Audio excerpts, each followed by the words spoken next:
From its inception in 1958, CEO membership has been selective, inviting only leaders of true quality from around the world. Every member is a CEO, chairman, or board member. Every member is a leader who experiences uncommon connections. These leaders among leaders represent 2,000 stories of enormous personal achievement. This is one of them.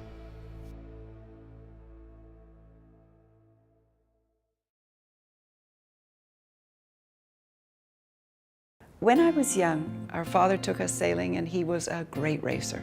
It was a love of a lifetime for me. Sailing teaches you to be very humble. You're just a little shell out on the ocean, but you can make your own way, you can set your own course, you can stay at the helm and reach the country or the shore that you are aiming for. My sister Henrietta was born on December 9th, 1948. We lived in Santa Barbara, California, looking out over the sea. Henrietta went away to Wellesley College, where she got her undergraduate degree. After college, Henrietta found herself being asked by our father to help with the family business, which was a manufacturing business of steel and wire products in the home building industry. I knew I'd be in business because I'm basically curious and I want to see how the world connects with itself. Henrietta has a need to explore, has a need for new worlds. I thought my sister would become an astronaut. My mother was very much a woman of the heart, and my father a man of the head. So I learned about people and cultures from my mother. I learned about Mozart and I knew about European history, but I did not know about the trades. She took Stockton Products from a very small company and made it to a very profitable enterprise. I stayed 12 years. I became later its president and its director. It allowed me to think about what I might like to do in life. In the late 1980s, Henrietta felt a need to give back to the world. She had always said this to me, that I want to make the world a better place. I went to Washington and began to serve my country.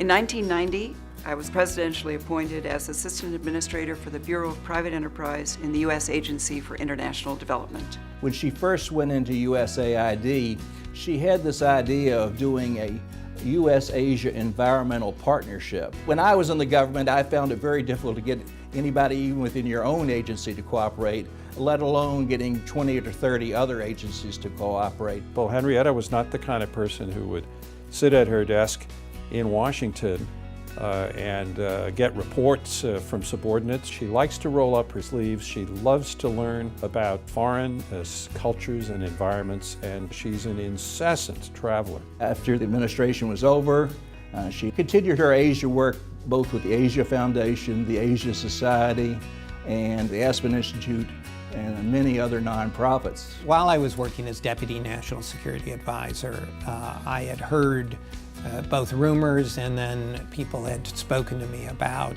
this woman who was running the Mint with extraordinary efficiency, and it turned out to be Henrietta Holsman Fore. The Department of Treasury was being run by Secretary Paul O'Neill, former CEO of Alcoa, who knew about metals and who knew about manufacturing. And so I felt that serving as the 37th Director of the United States Mint would be very interesting. Well, the Mint has a great deep history dating back to the founding of the nation. And Henrietta, when she came in, some of our manufacturing processes actually reflected technologies that were almost to the founding of our nation. Henrietta was very good at sort of making sure that she balanced this tradition of coin making, and she did that both from a manufacturing perspective but also from the designs themselves. We turned out the quarters for the Americans campaign, so 50 state quarters. When you look at those coins, you can see just beautiful artwork that's been rendered, and that's a reflection of the competition that she brought to art design. She also looked at the speed with which you could take the design and turn it into a die, to cut dies more efficiently and fast through laser engraving, something that had not been done previous to her tenure at the Mint. She brought this energy and this excitement to the manufacturing process and to the making of coins that had not been there previously. Henrietta really turned around the U.S. Mint. I was looking for someone to become the Undersecretary for Management at the State Department, which is frankly a terrible job. It's the job that gets every problem, from problems in the embassies to we have a difficulty with passports.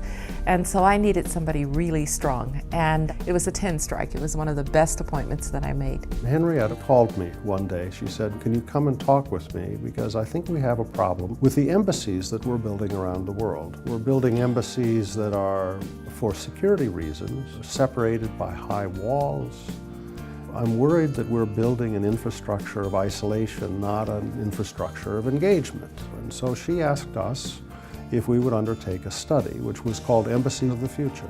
It soon turned into a much larger and more important study, which is how do we conduct diplomacy in the modern era, in an era of disintermediation. And it became the basis for the State Department's redesigned investment strategy for their program going forward. And it produced a blueprint that still is being used today. As I observed her progress in Washington, she was promoted, it seemed quite regularly. She would almost always be the first woman to hold this position, the first woman to do that. From 2007 to 2009, she was the Director of the United States Foreign Assistance, U.S. Department of State. Concurrently, she was the administrator for the U.S. Agency for International Development. Administering a large organization like USAID worldwide needed somebody who was very strong. Henrietta was a trailblazer and had to go into a lot of parts of the world where women perhaps are not as valued. People like Henrietta can be catalysts for change. The kinds of experiences that women bring are a bit different, and Henrietta is a really good role model for those women who can combine this managerial business side with interest in international affairs and in helping others. She carried on 2 jobs, and in fact, after she left, those assignments were given to 2 separate individuals. Both at the State Department and at places like the Aspen Institute, you can fall into a pattern where you do a lot of talking, but not a lot of action.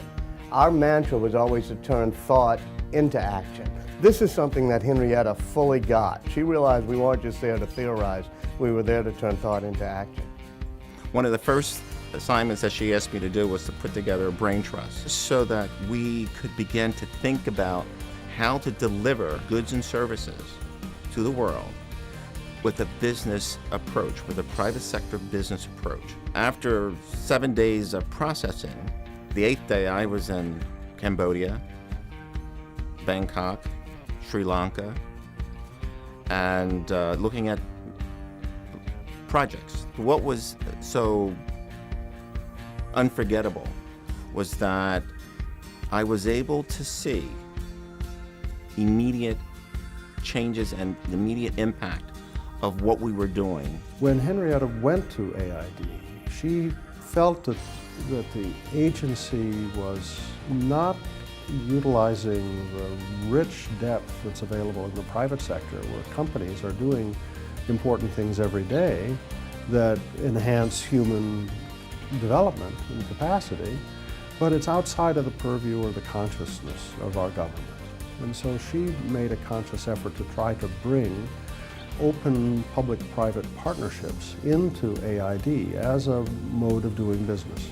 In 2001, our tax dollars were underwriting about at least 85% of international economic development projects.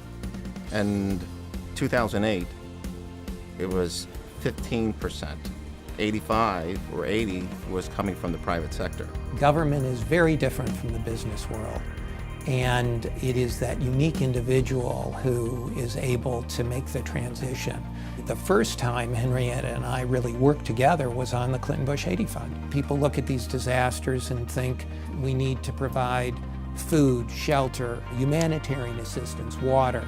The presidents had a longer-term view, consistent with Henrietta's. They wanted the fund to focus on sustainable economic development. How do you reboot an economy that never really had the basics of an economy? It's an extraordinarily difficult job.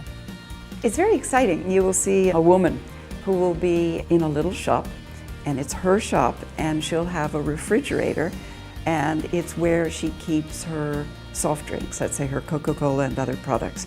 And she'll have on the refrigerator door the pictures of her children, and she will say very proudly, "This child went to college in America. This child is studying engineering in Great Britain." And she's just a small business owner. She's in Africa, and it is because of this little refrigerator and because of the sales that she has made that she is able to send her children to school. And it changes their lives, and it makes you feel very proud. When I was a kid, science in grade school was about, they'd have this little glass prism, that you'd hold up the light and, the light would come down and you'd see a rainbow of colors. Henrietta's a very strong prism of light, and through her personality and her sense of direction, we all come out a little more coherent. What really impresses me about Henrietta is that she holds people to very high standards, but I don't think she would hold anybody to a higher standard than she holds herself. What's interesting in meeting Henrietta's friends is that each of them knows her in a particular area, usually. As her sister, I know all of her various activities and involvements. I often think to myself, if people actually knew and put together the whole picture, they would appreciate even more how much she gives of herself. Henrietta is one of the best public servants I've ever met because she's one of the best people. They really are not separable. If you care about people, if you're willing to put yourself on the line so that good works can get done, I think we'd call you a good person.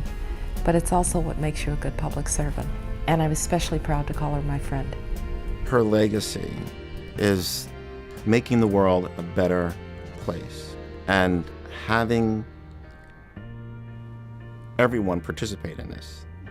I have connected with hundreds and hundreds of people in life, and that for all of those connections, I have learned a great deal, but also that I believe that they have thought about the world a little differently because of some door or window that I have opened up for them, for their life. These are very big shifts and changes that are occurring in our world, and it's a very exciting time to be alive.